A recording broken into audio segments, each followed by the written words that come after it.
আগামী আরও ৪-৫ দিন ঢাকাসহ দেশের বিভিন্ন অঞ্চল জুড়ে দমকা হাওয়া সহ হালকা থেকে মাঝারি বৃষ্টি অব্যাহত থাকবে বলে জানিয়েছে আবহাওয়া বিভাগ। এ সময় ঘূর্ণিঝড়েরও আশঙ্কা রয়েছে, তবে তাপমাত্রা থাকবে ২৬ থেকে ২৯ ডিগ্রি সেলসিয়াসের মধ্যে। এদিকে টানা বৃষ্টিতে নগরে দুর্ভোগে পড়েন কর্মজীবী মানুষ। অন্যদিকে বজ্রপাতের কারণে খেতে কাজ করতে বিপাকে পড়েন কৃষকরা।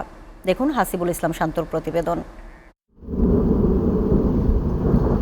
বুধবার ভোররাত থেকেই রাজধানী ঢাকাসহ দেশের বিভিন্ন স্থানে শুরু হয় অঝোরে বৃষ্টি। কখনো হালকা আবার কখনো দমকা হওয়ার সঙ্গে টানা বৃষ্টিতে জলাবদ্ধতার কারণে নগর জীবন হয়ে ওঠে দুর্বিষহ।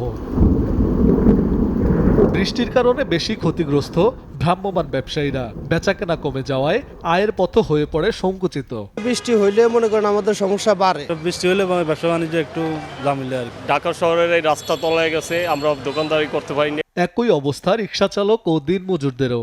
অনেকে ঘরের বাইরে বের না হওয়ায় কাজ কমে যায় তাদের। বৃষ্টি লাগে গাড়ি ঘোড়া টানতে পারতেছি না, এটাই সমস্যা। আর বৃষ্টির সময় এখন তো ধরনের খ্যাপ নাই, বসে আছি 2 ঘন্টা 3 ঘন্টা ধরে খ্যাপ নাই। বৃষ্টিতে বেশি যাত্রী কমই। আবহাওয়া বিভাগ জানায় মধ্য বৈশাখের এই বৃষ্টি আরও ৪-৫ দিন অব্যাহত থাকতে পারে।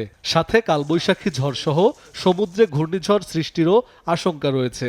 গত ২৪ তারিখ থেকে ভারী বৃষ্টিপাতের সতর্কবার্তা জারি করেছি। প্রথমে এটা 2টি বিভাগের উপরে ছিল, গতকালকে সেটাকে আপডেট করে আমরা আরও ৯৬ ঘন্টার জন্য এই ভারী বৃষ্টিপাতের যে সতর্কবার্তা এটা দিয়েছি। এই বৃষ্টিপাত যদি বলেন যে আরও কয়েকদিন থাকবে, সেক্ষেত্রে আমাদের যে অ্যানালাইসিস আমরা যেটা দেখছি, এটা থেকে আগামী ৪ তারিখ পর্যন্ত ৪ মে পর্যন্ত কম বেশি সারা দেশেই এই বৃষ্টিপাতের ধারাটা অব্যাহত থাকবে। উজানে ভারতীয় ঢলের সাথে টানা বৃষ্টিপাত অব্যাহত থাকায় হাওর এলাকায় অকাল বন্যারও আশঙ্কা করছে আবহাওয়া বিভাগ। হাসিবুল ইসলাম শান্ত, SA টিভি, ঢাকা।